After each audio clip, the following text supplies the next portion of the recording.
stretch your ties too wide. Hello and welcome to the Dennis Prager Show. It is Friday, September 27th, 2024, and I'm Julie Hartman, your guest host today. Dennis is on the road. We never really know where Dennis is. He gives speeches all around the country, so it's sort of like Where's Waldo, but he will be back in studio just next week on Monday. I'm the co-host of a show with Dennis called Dennis and Julie, as well as my own 3 times weekly show, Timeless with Julie Hartman.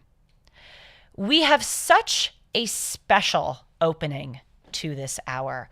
I have right in front of me Dr. Laura Schlessinger. Let me tell you, when I came into guest host for Dennis this morning, I had no idea that I would be interviewing, let alone meeting Dr. Laura, someone who I've listened to for 4 years now, as long as I've been aware that you are someone who I should listen to. And I actually just ran into Dr. Laura here in the Salem studios when you were on the radio for a local show, and you were so gracious to agree to come on. I know you do very few interviews. So thank you so much, Dr. Laura. Why was your hair wet? Why was my hair wet? Yes, I ran into Dr. Laura in the hallway and I said, my hair is wet. I was trying to figure out who dumped you in the ocean or what. Well, you know what? I come here and I do my hair and makeup in the bathroom over there. You know what it's like as a woman in front of the camera. I just get up absurdly early. Yes. Well, you don't do your hair and makeup at work, I take it. You do it before. I do it before, right. Well, good. Most of the time I don't do hair and makeup to do my radio show. That's right. Sometimes I still have my slippers on, my fuzzies. Oh, well, the audience can't see what I'm wearing this morning, but it's something Slip-slops. a little similar. You know, I want to tell you, Dr. Laura, that I got a text from Sue Prager, Dennis's wife, and she said, I would not be married to Dennis if it weren't for Dr. Laura. Wow. She said to me, I can read it to you, her guidance helped me give me the strength to focus on building a responsible life. Wow. Well, I'm very touched. Really, really incredible. We're going to have to go to commercial in about 2 minutes. By the way, I just want you all to know that Dr. Laura's dog is running around the studio and is at my feet right now, which really, really enhances this conversation. Come here. But you know, you have this tour, which anybody who's in Los Angeles should really go to. It's on Saturday, October 26th and Sunday, October 27th. It's called The Half a Century, What I've Learned, Preaching, Teaching, and Nagging. That's it.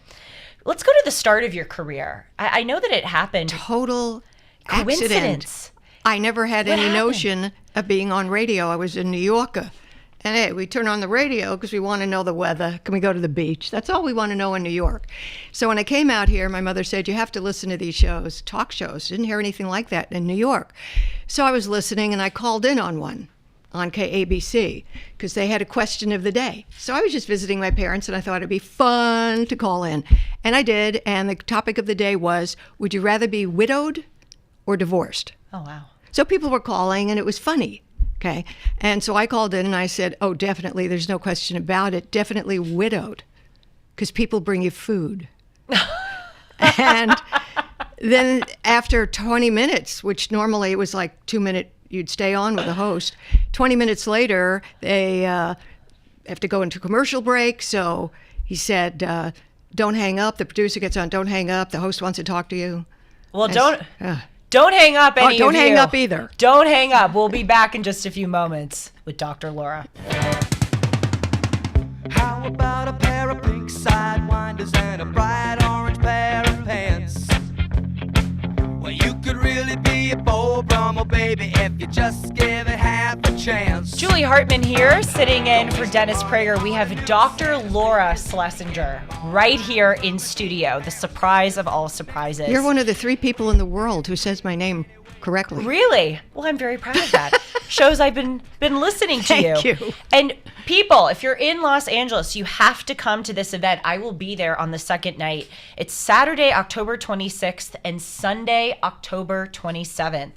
And Dr. Laura is having this special What I've Learned, a half a century of preaching, teaching, and nagging. And AM 870 listeners, you can get 15% off of your tickets if you use the promo code KRLA15. But we're going to get a little taste of what Dr. Laura will be talking about right now. No. Right now? No. Really? No. It's all I can't things get saved. Well, you were talking about the start of your career in the 70s. I got the discovered coincidences. calling in on a show. Interesting. And I was interesting. So the host took me, it was some kind of Spanish holiday weekend. And walking through all these things, sat down, had some tea, and bizarrely, I've watched enough movies to think, this is some kind of, come on. He said, someday you're going to be a big star. I was an academician from New York, and I rolled my eyes and I thought, this guy's just trying to get some. But he put me on his show once a week, and after that I got my own, and it just happened. When people ask me, how do you get into radio? I don't know. I have no idea. I don't know either. At least we're together on that. That's right. Wow. When I listen to your show, I notice something, and I'm curious if you have this thought ever, where people will call in and they'll say, Dr. Laura, I've been listening to you for, 15 years or 20 years, and then they ask a question that does not accord with the wisdom that you have been preaching, teaching, and nagging, to use your terms for this event. Do you ever notice that with your callers? Yeah, that happens, and it's a bit of a chuckle, but you have to understand that people listen, they hear it, but they have other emotions. And so they know, oh, God, I know I shouldn't do this, but maybe it's going to be different with me. And they take a risk. Yeah. And it doesn't work. And then they call and say, I should have listened. That's good for other people hearing. See, I appreciate that there are listeners. I mean, really. But I appreciate the callers more. Because in the interaction, the listeners get to learn an awful lot about, if you cater to your feelings and your impulse, this is what's going to happen. And not everything can be fixed. Not even by me. Well, a lot can be fixed by you. As I mentioned just before the break, Sue Prager texted me, Dennis's wife, and I know we have a lot of Dennis fans listening, and she said, I don't think I would have married Dennis without Dr. Laura. Oh. Where do you get your source of common sense and wisdom from? I remember when I was studying to get the MFC license, Marriage, Child, and Family, and one day all the professors were in a room discussing all the students, right? And I must admit, I got close to the door so I could hear. It was open just a tiny bit, and in those days I could hear better than I do now. But I hear, and one of them said, I don't know how she knows what she knows. And I sort of was startled because to me, it's obvious. So I look at it as some people can paint beautifully, some people can do ballet. I know they have to practice, but truly it's either in them or it's not. And I just figure I have this gift. Well, Who's talking? You're turning. All of a sudden, a voice cut in. That's Triple G, Sean McConnell.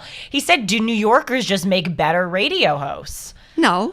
Because we've got Not Dennis, necessarily. we've got Dr. Laura. So you're saying you we're talking about your wisdom. I just honed it over 50 years. Yeah. But no, I just seem to have an ability, a sense, an intuitiveness, and I just use it to help people. And that's why I can't imagine retiring. I'd retire from a job, but when I have people calling like Sue and saying it changed my life, then I feel it's more of a calling than a job, and I'll retire posthumously sometime after I'm dead for a couple of years. Do you have any personal or professional regrets? Personal or professional regrets? You know, I saw a movie called The Butterfly Effect. Mm-hmm. Until then, I had some personal and professional regrets. Till I saw this movie. And in this movie, terrible things happen. But this boy has this innate ability it makes you insane, but he turns back time so you can redo it. And he redoes it, and worse things happen. And I watched that movie. It's a brilliant movie. Everybody needs to see that to have this philosophical perspective on life. I never had a regret after that. I figured, I don't know, if I had made the different decision then, would I be here today doing what I'm doing? Would I even be alive? So No, I have no personal or professional regrets. It sort of sounds like annoyances, but not regrets. Annoyances. Well, I want to know what those annoyances are. But the Butterfly movie sounds a lot like Sliding Doors. Have you seen that one with Gwyneth Paltrow? Same concept. Yes, we often look at our decisions, and I don't know, maybe someone like me is harder on herself than most, but I tend to assume that the decision I made was the wrong one. What if the decision was the right one? Yeah. You really don't know. Well, I look at it as stupid or not. Right. So is it a stupid decision? And people call me, what's the right thing to do? What's the non-stupid thing to do? Come on, you know the non-stupid thing to do. Yeah, I do. But when you do that, it's easier to understand which way to go than if it's right or wrong, because we could argue about that. But stupid or not is very hard to argue with. You know, Dr. Jordan Peterson, I was at one of his talks, and he was encouraging people to shoot upwards or aim upwards. And he had this amazing line. He said, and what is upwards? Not down. Right. Same concept. As long as you're not going down, it's, right. It's like the stupid thing. As long as it's not stupid, maybe it's going on some kind of good track. So, Dr. Laura, I was recently in Rome this summer, and I found myself one night at this party with nuns. Quite a party. And I sat them down, and we were talking about their time as nuns. And I asked both of them, I said, you have encountered all kinds of people. You have had people ask you all sorts of questions, tell you all about their lives. What is one thing about the human existence that has been revealed to you time and time again? I want to ask you the same question. Do the nuns say suffering? No, they had a very different answer. What'd they say? Well, I had a sister sandwich, as I call it. I was sitting between two of them. One of them said, people want to be loved. And the other one said, I would add on to that, people don't know just how loved they are. That's very sweet of them to say. It is sweet. I taught at the College of New Rochelle, which is the Ursuline Order of Nuns. Oh, really? Yeah. Oh, I had such a good time with them. The nuns were so adorable, and boy, could they cook dinners. Oh, I had some great dinners. Anyway, and they'd play basketball with me, and they would just take the long skirts and tuck them up here so they could run around. I love the nuns. But one of the things that these are academic, hardcore nuns there. And they said, what people don't understand is part of life is learning to tolerate suffering. That means postponing gratification. You suffer. Tolerating that there's certain things you cannot control and cannot fix, so you suffer. Like a mother watching her adult kid be an addict. You can't change it, can't fix it. You have to live with suffering. What I find is one of the biggest problems in life today in America is that people aren't willing to suffer through things. So they engage in processes with their kids and infantilizing them and using drugs and doing everything they can not to feel the feeling of suffering, which is necessary to growth.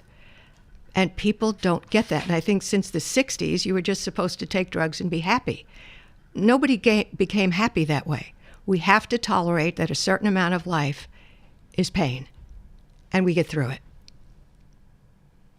Is that in accordance with an insight you have about human nature, that essentially that people don't understand? Yes. That this is part of it? The part that suffering takes place in a really healthy way. Why is it healthy? Because it gives you a framework for appreciation of good and peace. I'm curious to know what, if any, religious belief you have.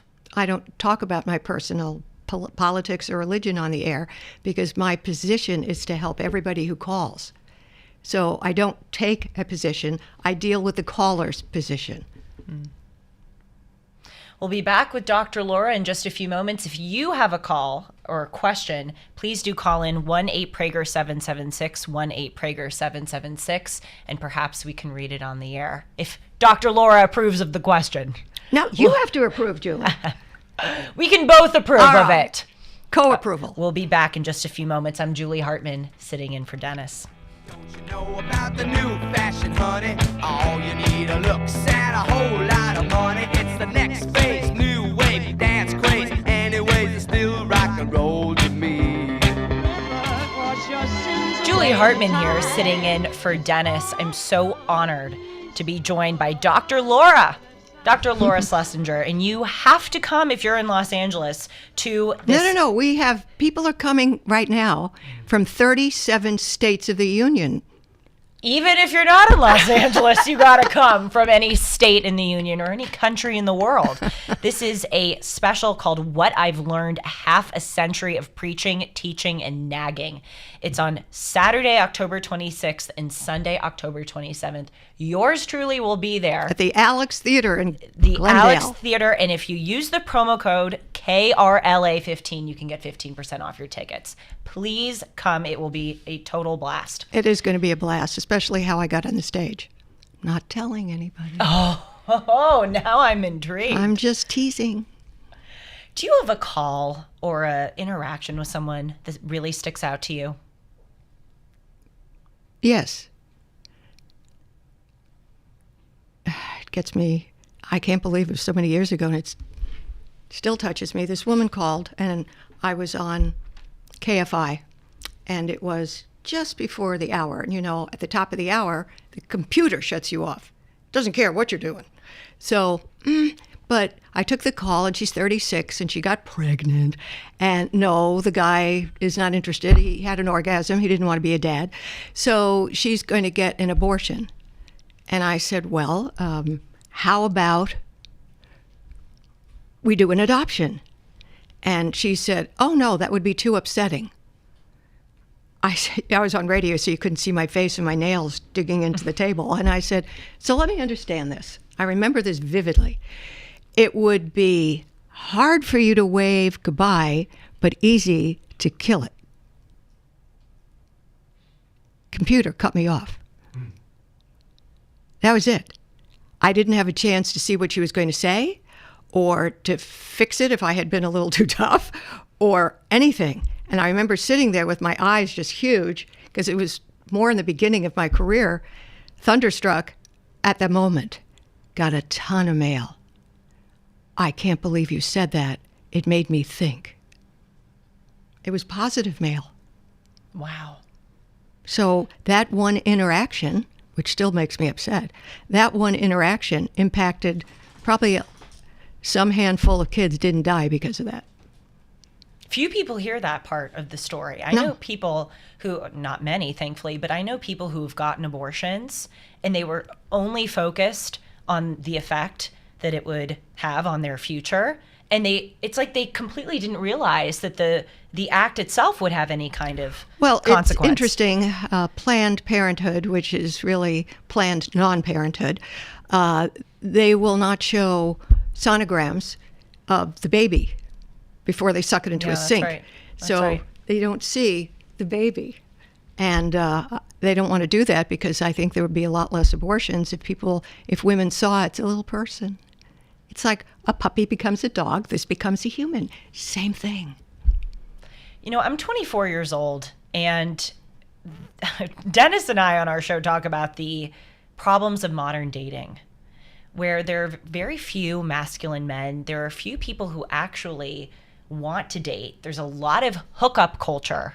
I'm really curious to know your thoughts on the dating scene in my generation, and what advice do you have for sensible young women who want to get married but who don't want to marry some of the dirtbags who your female callers talk about. I hear your female callers and I go, oh my gosh, how did you get into this?